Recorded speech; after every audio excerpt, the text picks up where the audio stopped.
out by the explosion. We've heard from homeowners whose doors and windows were broken. Many people spoke of hearing debris raining down on their roofs, and there you can see that whole sheet glass panel from the front of that village bakery, it looks like.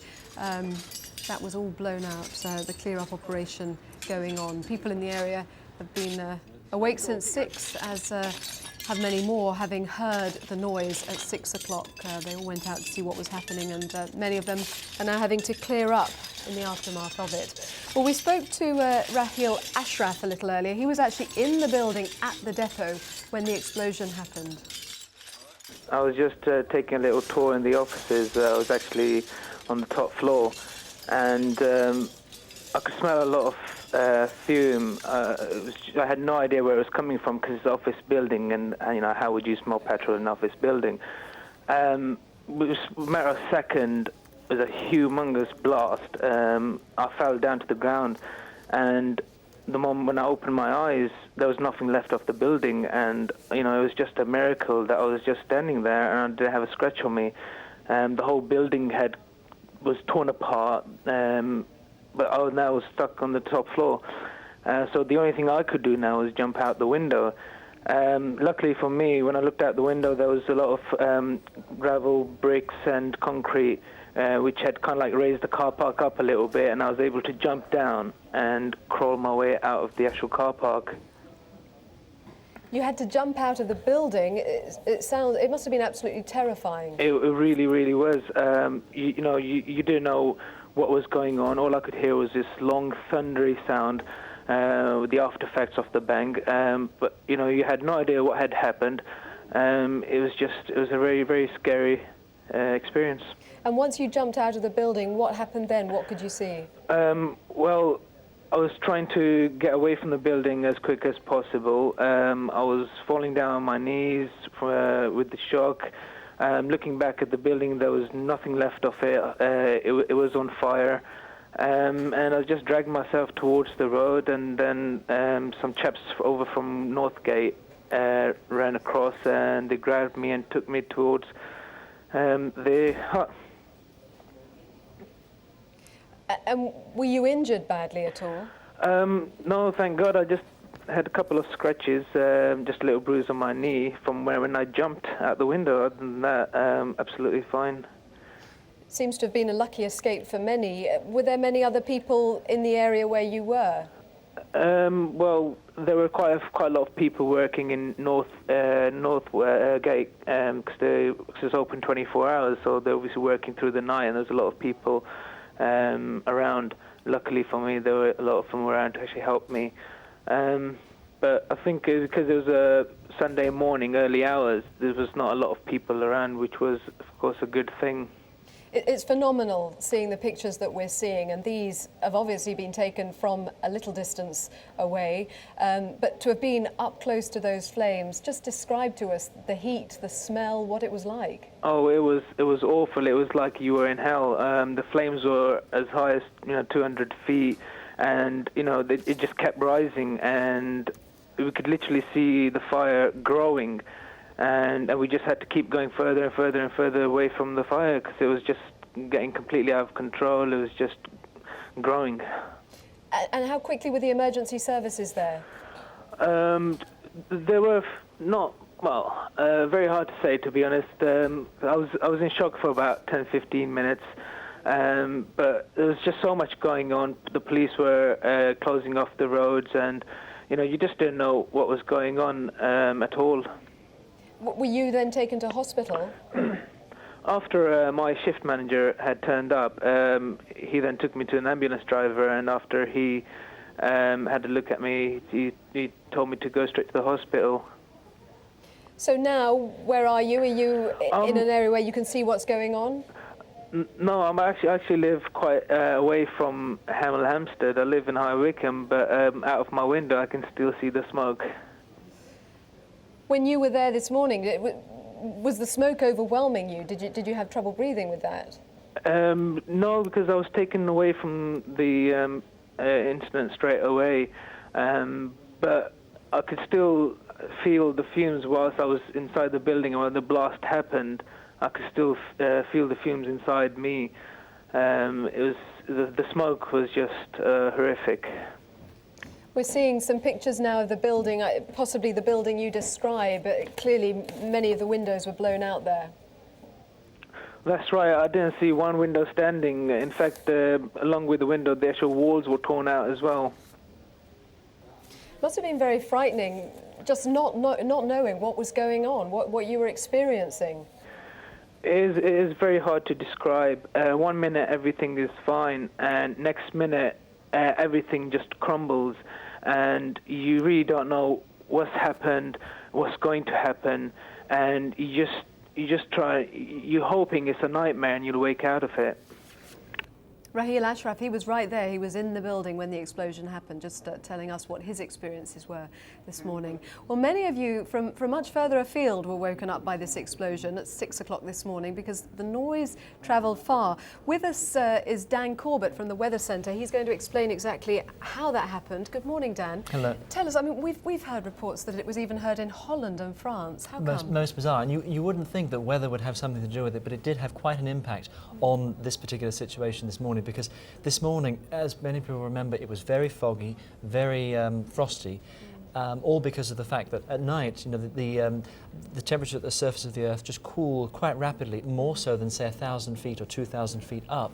So it was quite foggy and frosty and created what's called an inversion, whereby the temperature, instead of decreasing with height, as it would normally do on a nice sunny day, it actually decreases a little bit and then increases. So anything that sound or smoke basically gets trapped by this, or cap essentially, or think of it like a blanket over the surface of the Earth. So the sound, for instance, when the explosion went off, instead of just radiating out, going up into the upper levels of the atmosphere, it just stayed in the lowest 1,000 feet, but went out very, very far, obviously great distances, to London and even further south to to Holland, the near continent.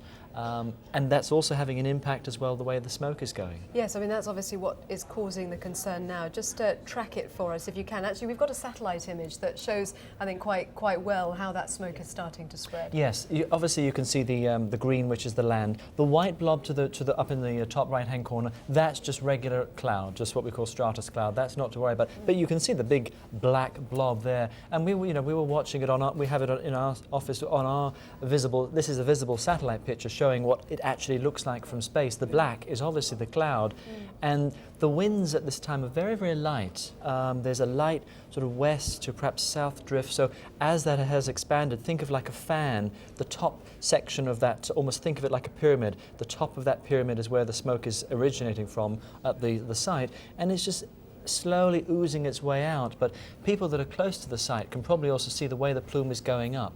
Because there's still this inversion in the air, instead of it going straight up and dissipating, it's going up a little distance and then getting to almost equivalent temperature in the air, and then it just is continuing along. That's why it's still staying somewhat close to the ground. So that's why obviously they've issued the advisories for people, to stay indoors, and that's how it's sort of spreading. And it is obviously moving its way south, perhaps towards London and maybe other spots too. So a strong wind's needed really to disperse this? Ideally, yes. The way it is working now, we've obviously got very light winds, and there is our inversion. There is a weather front up in the north, coming into the northern parts of Britain today, which will work down to the south tonight and will actually essentially just wash things or clean things out, so that by tomorrow the weather front will have moved through, will have given us a good northerly wind, so it should clean things out. But the problem is, though, as well, there might be some rain with this weather front, so any particulates in the air will get washed out. So you can imagine what it might be like for just the bits in the air falling to the ground surface. But then also, if the smoke is still occurring tomorrow, however the winds are with a northerly flow, there'll still be sort of some sort of impact with that. So this smoke, these conditions could potentially last for a while, could they? I mean, is there a smog risk with it? Very, very much so. Very much so. And the smog risk comes from when you have stagnant air. At least we have stagnant air or lightish winds at the moment. Winds will increase somewhat later on tonight and tomorrow with the weather front coming through. But then we'll have a weak ridge of high pressure, not immensely strong winds, but it will sort of, and then over the course of the next few days we have weak weather fronts. But I think ideally we'd like fairly swift winds, just clean things out, in other words, almost like having, you burn some toast in your kitchen and all of a sudden you open the window and it goes out, or if you kept it in the kitchen and you didn't open the windows for a week, the smoke would still be in there. That's almost what it's like today. Well, you'll keep us up to date, I know, with your regular weather updates. Dan, thanks very much. And let's go now to the scene. Our colleague Chris Eakin is close to the site of the blast and can join us now. Chris, we can see that smoke we were just describing behind you really stretching for some distance now. Yes, thank you, Joanna. Dan was talking about how it was heading south towards London, which it is a way off to our right. We're to the west of the actual pool of smoke. And you can see the way Dan was talking about how it was capped by the pressure, the high pressure we have at the moment, and it's very, very noticeable. When you in fact drive up from the distance, I came up from London, and it dominates you all the way up. And what is very striking is how it almost looks like it is part of the weather system. It's maybe not quite so noticeable here, but from further away, there's still quite a lot of fog around in the south of England. And it looks like it's almost part of that fog and almost contributing to it. You see, I mean, again, the advice you mentioned there about how people should keep their windows closed and stay indoors. The interpretation people are putting on that is very much dependent on where you are. Because again, if you look off to the left, to the north, in other words, of the actual pool of smoke, it's a beautiful, crisp day with clear skies, and the smoke very much been taken away from you down to the south. Again, when you see the bottom of this in particular, where by the actual fuel depot, it's still very, very striking how the smoke is still pouring out at an extraordinary rate. Still flames as well, incidentally, coming from the actual site itself, and this almost 6 hours after the explosion actually happened. And Chris, what is going to be happening at the site? Obviously the emergency services are there, but are the fire crews able to do much at the moment to tackle the blaze itself? Well, what they've said is they expect this fire to go on for several days. They also expect there to be further explosions. When we stay on this shot of looking down at the actual seat of the fire, if you like, it's very striking how every 10 minutes or so you still get huge flames leaping up. You can just see, it depends on exactly what you can see at the moment, but there are still flames licking up from the seat of the fire, and talk of this going on for several days. In other words, there's very much a limit to what can be done to put this out. The priority for the oil industry, indeed even in the south of England, is to actually contain it and stop any further explosions on a huge scale, which then start affecting oil supplies here. Although there's a prediction of more explosions, there's also the word that that shouldn't actually cause any alarm. How are people responding in the area? Because we have heard from some who are concerned that they're not entirely sure whether they should stay in their homes. They don't know whether they need to be more worried and leave their homes. We're also hearing reports of panic buying. What's your experience been as you've been there? I've certainly not seen that, but again, it's a large area. Because it's such a large area affected, I'd imagine people are behaving in different ways depending on where they are in the area. There's quite a large crowd behind our camera.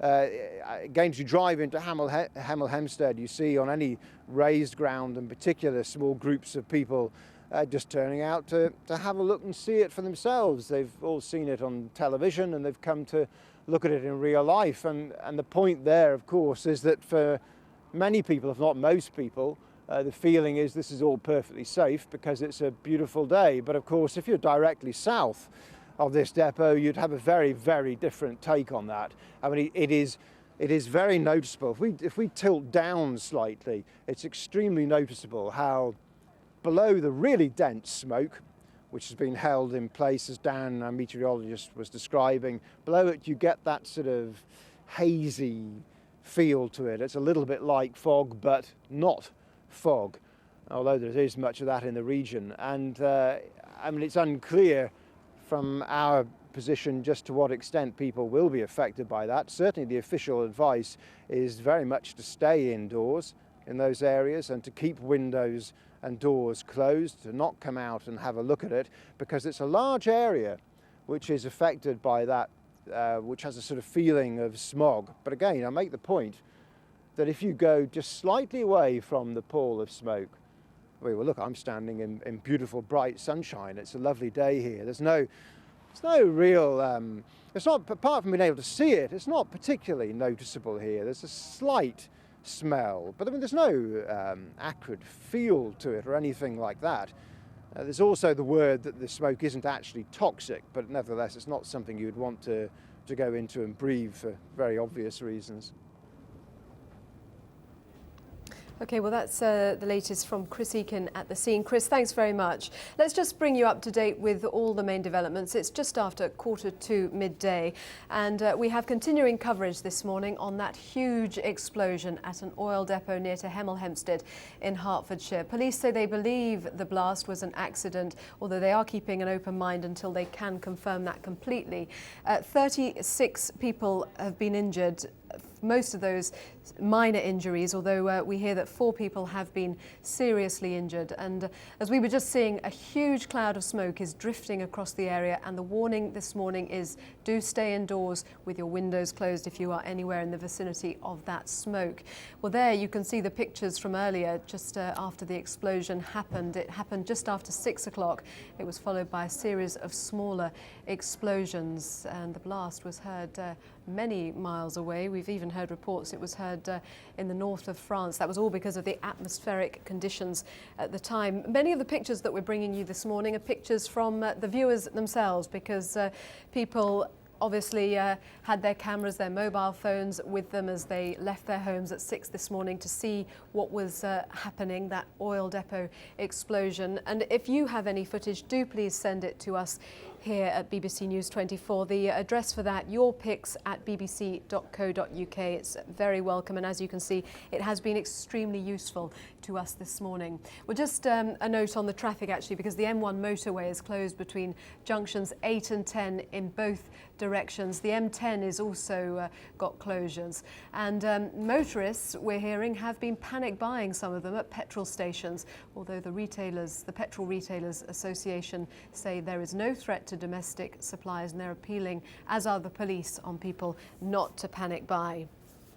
Well, let's track that smoke cloud, the latest on where it's spreading. You can see our satellite image there in the centre of it, that cloud of black smoke that you can see, the top right-hand corner. The white cloud is just ordinary cloud, but it's the black smoke we're interested in the centre. You can see it spreading away from Hemel Hempstead there. Not dispersing very much, actually. We were just hearing from our weather presenter that the conditions this morning are not ideal in terms of dispersing that smoke, and it's remaining quite low to the ground there in that area as it spreads eastward. It's not toxic, we understand, but for obvious reasons, police say just keep your doors and windows shut, and if you have any concerns, do call NHS Direct, they say. Just in case you don't have the number for that, the number is 0845 4647, 0845 4647.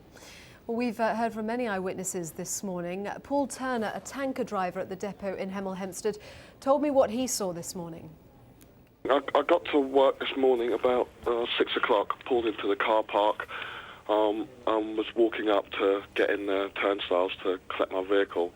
And as I got halfway, I just saw a huge ball of flame, which must have been all 50 metres across, followed by a huge bang explosion, loudest bang I've ever heard in my life. I'm not sure whether my knees buckled or whether the blast took off my feet. I was sort of in shock. I just got up, ran back to my car as fast as I could, not really thinking that my car could have been damaged, and I should have actually carried on running out of the building. Jumped in my car, started my car up, and got off site as quickly as I could. Got to a roundabout, stopped with some other drivers, a couple of BP drivers behind me, and we stopped there, had a look, and we just saw one of the tanks themselves shooting flames 40, 50 feet into the air. Were you injured at all? Well, no, I feel fine. I just landed on my backside and just got up and ran, you know. As I said, I'm not sure whether it was my legs that buckled, whether it was the force of the blast, which I did feel, and the building that I was walking next to was shook, the ground shook, and I just got up and scarpered, really. Could you see where the explosion had actually happened? It looked like it happened behind the loading racks where the drivers go up to load, where I could have been at 6 o'clock this morning, but for going in yesterday and preloading my vehicle for this morning just to make life easier for myself so I wouldn't have to queue up, because sometimes there can be a bit of a queue for the loading racks because there are Shell drivers, Texaco drivers, Tesco drivers and all sorts of people loading up there. So to avoid that this morning, I preloaded my vehicle yesterday, but I would have been there at 6 o'clock when the explosion happened. So just describe for us in more detail, if you can. You describe it, you think it was behind the loading racks. What exactly is in that area? There are 8 to 10 racks where we pull onto the bait and connect hoses to load our vehicles up when we're going to the different petrol stations or schools, farms and that sort of thing.